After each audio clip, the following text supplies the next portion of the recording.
अस्सलाम वालेकुम dear students. आप लोग को आवाज़ जो है क्लियर आ रही है? वालेकुम सलाम। यस सर, क्लियर है सर। ओके। मोहम्मद सलीम, आप जो है अपने कामों से बाज नहीं आएंगे ना। आप जब भी ज्वाइन करते हैं तो प्रेजेंटिंग जो है स्टार्ट कर देते हैं। आपको समझ नहीं आ रही इस चीज़ की या वालेकुम क्या सलाम। लगता है आपको? मोहम्मद सलीम। अस्सलाम वालेकुम सर। वालेकुम सलाम। सर जी, मैं तो सर अपनी मर्जी से तो ये नहीं कर रहा ना सर। मैं तो सर ज्वाइन करता हूँ सर, मेरे पास मोबाइल है, इससे मैं ज्वाइन करता हूँ सर, तो इस वजह से शायद ये हो। सर मैं तो कोई पागल तो नहीं हूँ सर कि अपनी मर्जी से ये करूँ। और ये तो मैं नहीं चाहता कि क्लास में डिस्टरबेंस क्रिएट हो सर। नहीं तो बाकी लड़के भी मोबाइल से ज्वाइन करते हैं, तो आप लोग आपका ही क्यों हो रहा है, बाकी लड़कों के तो नहीं हो रहे। ये इशू सर नहीं पता आया नहीं, आई जैसे डोंट नो आप सर ज्वाइन कि क्या करते हैं। वजह है। जैसे आप ज्वाइन करते हैं ये सर, इशू हो जाता है। मैं तो तरफ से पूरा कोशिश करता हूँ सर, पर आई डोंट नो सर कि क्या वजह है सर ये। सेटिंग वगैरह देख लेना कि क्या इशू है। जब आप ये क्लास खत्म हो जाए ना, तो उसमें सेटिंग्स वगैरह में देख ले कि प्रेजेंटिंग वगैरह का क्या इशू है आपका। सर ठीक है सर, मैं देख लूंगा इंशाल्लाह। मेहरबानी तो sir, thank you sir. Okay, तो स्टार्ट करते हैं हम आज का अपना क्लास में प्रेजेंटिंग जो है स्टार्ट कर रहा हूँ।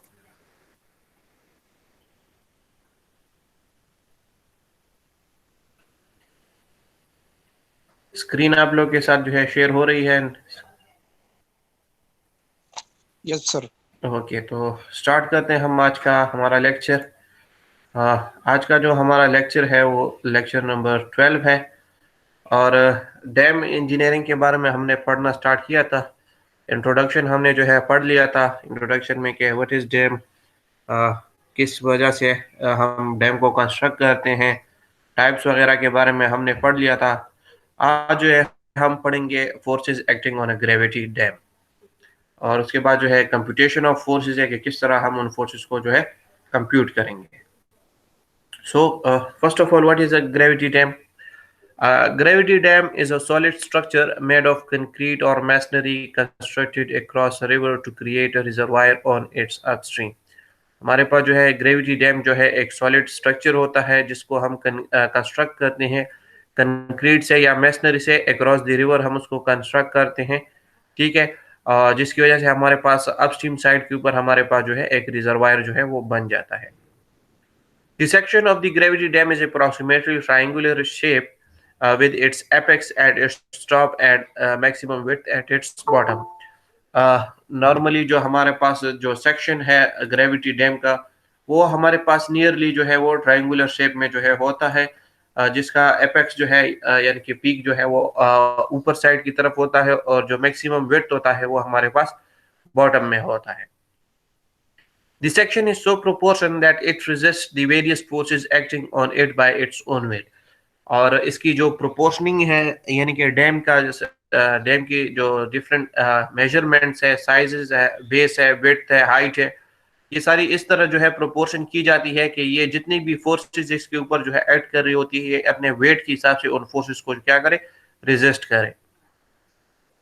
Gravity dams are usually consists of two sections.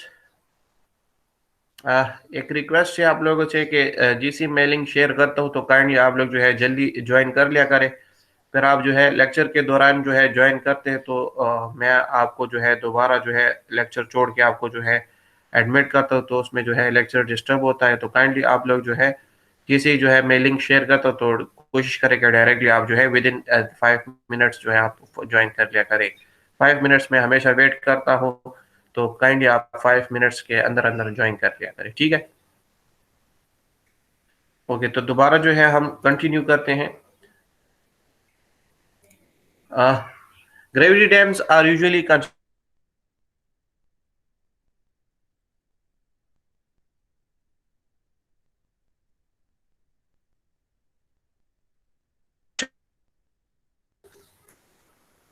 आप लोग को आवाज जो है आ रही है?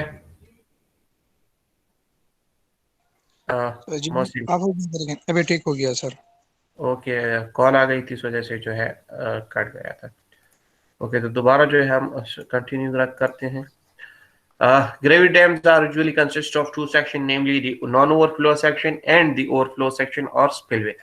ग्रेविटी डैम्स को नॉर्मली हम जो है टू सेक्शन के ऊपर उसको जो है मुश्तमिल हमारे पास होता है। ग्रेविटी से डैम जो है टू सेक्शन के ऊपर मुश्तमिल होता है।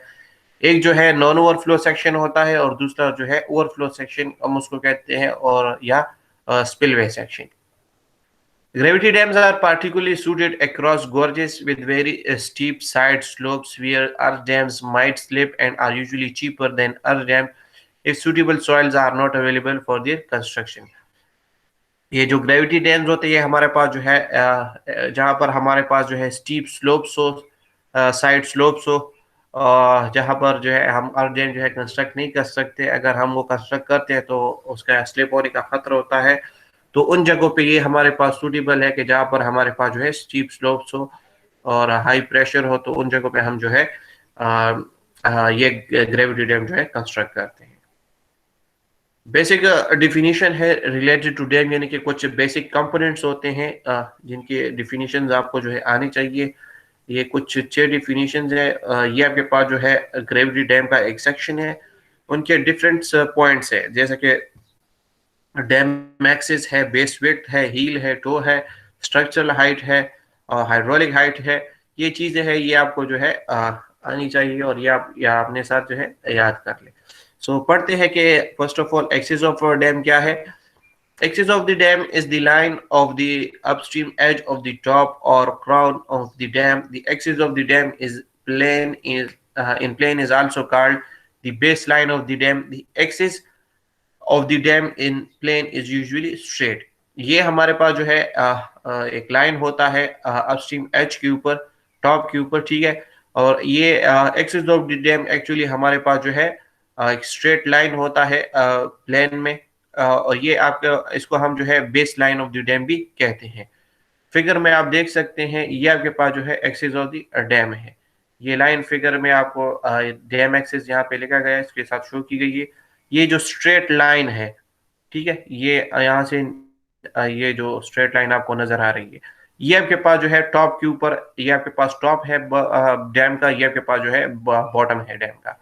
टॉप के ऊपर ये जो लाइन आपको नजर आ रही है अपस्ट्रीम साइड के ऊपर, ये डॉट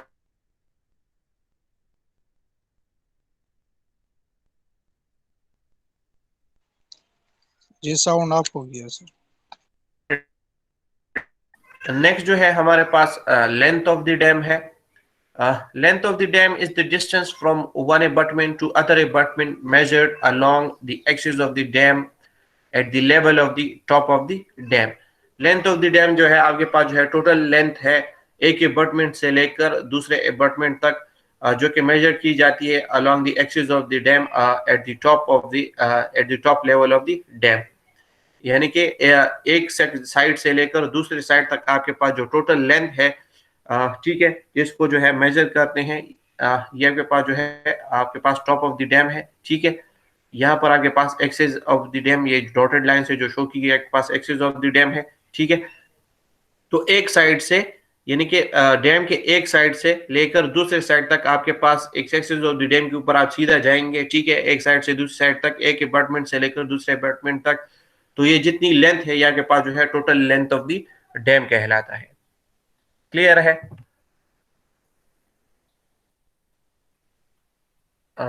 आवाज आप लोग को आ रही है? क्लियर है? कोई इशू तो नहीं है?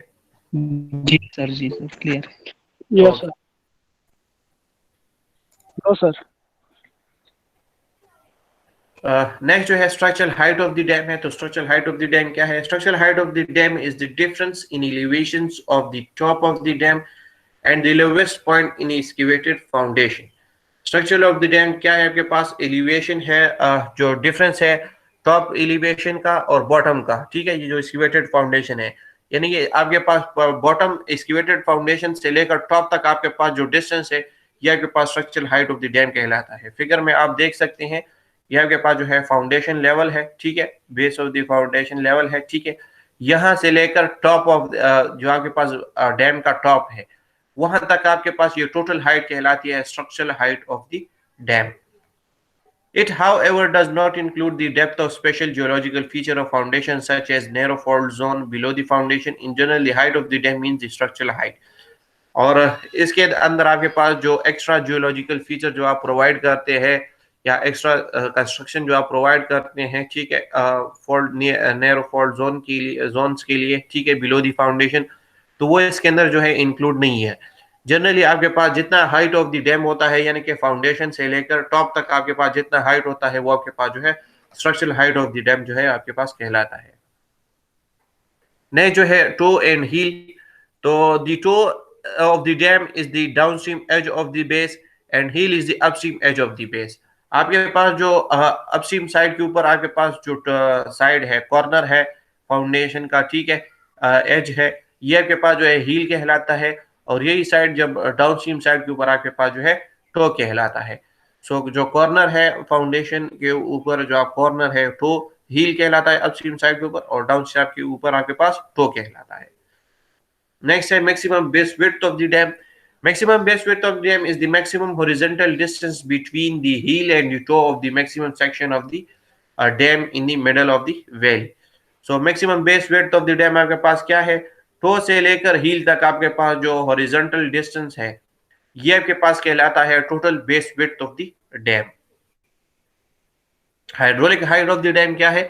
Hydraulic height of the dam is equal to the difference in elevation of the highest control water surface on the upstream of the dam, that is FRL, and lowest point in the river bed. River bed से लेकर आपके पास जो highest point है, that is FRL, आपके पास जो full river जो लेवल है, ठीक है, फुल आपके पास जो रिवर लेवल है, ठीक है, तो वहां तक आपके पास जो हाइट है, ये आपके पास जो है रिवर बेड है, रिवर बेड से लेकर आपके पास जो FRL तक जितना आपके पास जो है डिस्टेंस है, हाइट है, ये आपके पास जो है total hydraulic height of the dam जो है ये आपके पास जो है कहलाता है। उसके बाद जो है अगला जो टॉपिक है वो हमारा है forces acting on a gravity dam. तो जब आप ग्रेविटी डैम को जो है कंस्ट्रक्ट करते हैं, और ठीक है, तो उसके ऊपर कौन कौन से फोर्सेस जो है हमारे पास एक्ट करती है, तो उनके ऊपर हमारे पास जो फोर्सेस है उनमें तकरीबन टोटल 9 है फोर्सेस है। फर्स्ट वन है weight of the dam, second is the water pressure, third is the uplift pressure, fourth one is the wave pressure, fifth one is the earth and silt pressure, sixth earthquake forces, seven ice pressure, eight wind pressure and 9 thermal loads. So these are the different forces that are acting on a gravity dam. इन सारी forces को जो है अब हम one by one जो है पढ़ेंगे। So first of all, gravity dam, forces acting on gravity dam, these forces fall in two categories. जितने भी ये forces है हमारे पास, ये two categories के अंदर जो है fall करती है। Forces such as weight of the dam and water pressure, which are directly calculable from the unit weight of the material and properties of the fluid pressure. इनमें हमारे पास जो forces है वो weight of the dam और water pressure है। ये हमारे पास ऐसे प्रेशर्स है, फोर्सेस है, जो कि डायरेक्टली हम unit weight of the material से जो है, या properties of fluid pressure fluid से जो है, हम इन प्रेशर्स को जो है हम डायरेक्टली इन फोर्सेस को जो है फाइंड कर सकते हैं।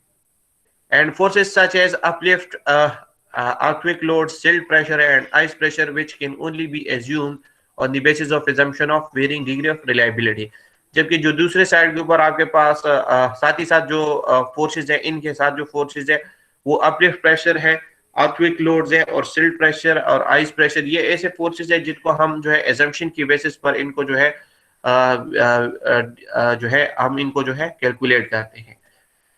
It is in the estimating of the second category of forces that special care has to be taken and reliance placed on available data, experience and judgment. और ये जो forces है, uplift, earthquake, silt pressure and ice pressure, ये forces जो है आपके पास second category के अंदर फॉल करती है, और इन केसेस को जब आप मेजर करेंगे तो स्पेशल केयर जो है आप रखेंगे, ताकि आपके पास जो अवेलेबल डेटा को आप जो है बहुत बारीकी से और अपनी एक्सपीरियंस और जजमेंट के हिसाब से उसको आप जो है कैलकुलेट करेंगे। It is convenient to compute all the forces per unit length of the dam, और ये जो है आपके पास जो है सबसे इजी तरीका रहेगा अगर आप सारे के सारे फोर्सेस को पर unit length of the dam के हिसाब से अगर आप उसको जो है कैलकुलेट करते हैं। So coming to the first force, that is weight of the dam. Main stabilising force in a gravity dam dead load is equal to weight of concrete or masonry plus both plus weight of the such appurtenance as piers, gates and bridges. So main जो stabilising force है जो कि gravity dam के अंदर जो है add करती है वो उसका जो है डेड लोड होता है। तो डेड लोड जो है क्या है, क्या के अंदर क्या क्या चीजें आती है। डेड लोड के अंदर आपके पास जो है वेट ऑफ कंक्रीट या मेसनरी स्ट्रक्चर या बोथ अगर आपने यूज किए तो दोनों आ सकती है, प्लस आपके पास जो है उन चीजों का वेट जैसे कि पियर्स हो गए, गेट्स हो गए, ब्रिजेस हो गए जो बहुत हैवी होते हैं, तो उनके वेट्स को जब आप ऐड करेंगे so you will get the total weight of the dam, और उन उस वेट के थ्रू उस डेड लोड के डेड लोड या डेड वेट के थ्रू जो है ये सारी फोर्सेस को जो है रेजिस्ट करता है। Weight of the dam per unit length is equal to the product of the area and cross section of the dam of the specific area or unit weight of the material।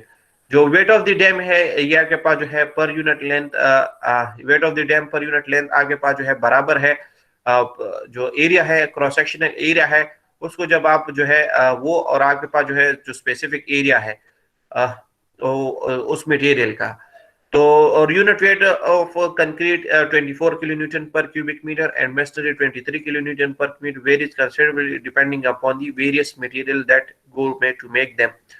सो जो unit wait है वो concrete के लिए हम use करते हैं 24 kilonewton per cubic metre और masonry के लिए हम 23 किलोन्यूटन पर क्यूबिक मीटर जो है यूज करते हैं नॉर्मली। लेकिन ये आपके पास जो है डिपेंड करता है आपके मटेरियल के ऊपर, उनकी प्रॉपर्टीज के ऊपर। सो जितना आपके पास जो मटेरियल डेंस होगा उतना जो है उसका यूनिट वेट जो है ज्यादा होगा, और जितना उसकी डेंसिटी जो है कम होगी उसका यूनिट वेट उतना कम होगा। लेकिन कन्वीनियंस के लिए फॉर कन्वीनियंस के लिए हम जो है कंक्रीट का जो है 24 किलोन्यूटन पर क्यूबिक मीटर लेते हैं और मेसनरी का जो है approximately 23 kilonewton per cubic metre जो है हम यूज करते हैं। For convenience, the cross section of the dam is divided into two simple geometrical shapes such as rectangles and triangles for the computation of weight। आसानी के लिए जो है weight of the dam find करने के लिए हम क्या करते हैं कि वेट ऑफ द डैम को हम ज्योमेट्रिकल शेप्स में जो है डिवाइड कर देते हैं, जैसे कि रेक्टेंगल्स या ट्रायंगल्स में जो है उसको डिवाइड कर देते हैं ताकि हम इजीली जो है उसका वेट जो है कैलकुलेट कर सके। फिगर में भी आप देख सकते हैं कि ये आपके पास जो है एक वेट डैम का जो है सेक्शन है, ठीक है, उसको जो है ये सेक्शन जो है ट्रायंगुलर शेप में उसको डिवाइड किया है, ये रेक्टेंगल अगेन ये ट्रायंगल। सो इसका जो है ताकि अलग अलग इनका वेट फाइंड कर सके और इनको जो है बाद में ऐड कर ले। सो you will get the total weight of the dam. The areas and centroid of these shapes can be easily determined. Thus, the weight components W1, W2, W3, etc. can be found along the with their lines of action. इनका जो centroid होता है इन shapes का वो भी आप easily find कर सकते हैं। सेंट्रॉइड कौन से पॉइंट्स होते हैं जिन पॉइंट के ऊपर इनका पूरा का पूरा जो है वेट है वो बैलेंस एक्ट करता है। अगर उस पॉइंट के ऊपर आप इनको जो है रख दे तो उस पॉइंट के ऊपर अगर आप उसको जो है सीसा या बैलेंस के ऊपर उसको जो है रख दे, उस पॉइंट के ऊपर सेंट्रॉइड के ऊपर अगर आप उसको रख दे तो उसके पॉइंट के ऊपर ये बैलेंस होगा। दी टोटल वेट अगर आप जो कंपोनेंट्स है अगर आप उनको फाइंड कर ले W1, W2, W3 इस तरह फिगर में है कि इस सेक्शन का जो वेट है उसको W1 से डिनोट किया है, इस सेक्शन का W2 से, इसका W3 से, सब ये सब के सब आप जब ऐड करेंगे so you will get the total weight of the dam. सो अगर आपके पास फॉर एग्जांपल ये सेक्शन है W1 सेक्शन है, W1 है, तो ये आपके पास जो है ट्रायंगुलर शेप है, ठीक है। आप एरिया ऑफ ट्रायंगल यूज करें, एरिया ऑफ ट्रायंगल क्या आपके पास क्या है, हाफ लेंथ इनटू वेट। सो ये डायमेंशन आपको याद हो, आप जो है फाइंड आपके पास होगी, ये डायमेंशन भी आपके पास होगी, ठीक है। सो आप इसके थ्रू जो है आप एरिया फाइंड कर ले, उसको जो है आप यूनिट वेट से मल्टीप्लाई कर ले, सो you will get the total weight पर unit length of the dam इस सेक्शन का। सिमिलरली आपके पास जो है रेक्टेंगल है, सो आगे पास इसकी थिकनेस होगी और इसका हाइट होगी, इन दोनों का आप मल्टीप्लाई करेंगे so you will get the total area of this rectangular section, ठीक है। उसका आप यूनिट वेट ऑफ दी इसका मटेरियल जो है उसका यूनिट वेट आपको नोन होगा। अगर एक कंक्रीट है फॉर एग्जांपल, वो उसका unit weight 24 kilonewton per cubic metre है। सो इसको जब आप एरिया के साथ मल्टीप्लाई करेंगे, ठीक है, यूनिट वेट को आप एरिया के साथ मल्टीप्लाई करेंगे so you will get the total weight of this material पर unit length of the dam. Similarly again ये आपके पास जो है ट्रायंगल है, तो ट्रायंगल का फॉर्मूला आपके पास जो है area of triangle is equal to half length into width. ये आपके पास का लेंथ है, ये आपका हाइट इनटू विड्थ, ये आपके पास की हाइट है और ये आपके पास उसकी विड्थ है। तो विड्थ को जब और हाइट के साथ आप मल्टीप्लाई करेंगे, डिवाइड बाय 2 करेंगे, तो आपके पास एरिया ऑफ दिस ट्राइंगल आ जाएगा। ठीक है, और आप इसको जो है मल्टीप्लाई करेंगे इसका मटेरियल का यूनिट वेट के साथ, तो आपके पास जो है total weight of the dam, total weight आ जाएगा इस सेक्शन का per unit length of the dam. इस तरह इन तीनों का आपके पास जो है आ जाएंगी। सो इन तीनों को आप आखिर में जो है ऐड कर लेंगे, सो you will get total weight of the dam पर यूनिट लेंथ। ठीक है, सो इस तरीके से आपने जो है total weight of the dam जो है कैलकुलेट करना है। और अगर आपके पास जो है इसके अंदर जो है अगर आपके पास पियर्स वगैरह आपने यूज किए हैं और स्लैब्स, हैवी स्लैब गेट्स और ब्रिजेस वगैरह अगर आपने कंस्ट्रक्ट किए, तो उनके वेट को भी जो है आप कैलकुलेट करके साथ ऐड करें, so will get the total weight of the dam. यहाँ पर आपका जो लेक्चर है वो कंप्लीट हो गया है। अगर किसी का कोई क्वेश्चन हो तो काइंडली पूछें।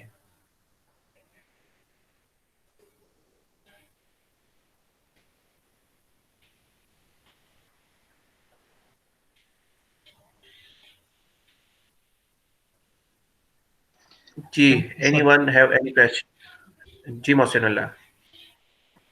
थैंक यू सर, कोई क्वेश्चन नहीं। अगर आप लोगों का कोई क्वेश्चन नहीं है तो यहाँ पर आपका जो लेक्चर है वो कंप्लीट हो गया है। अगर आप लोग मीटिंग लीव करना चाहें तो आप मीटिंग लीव कर सकते हैं।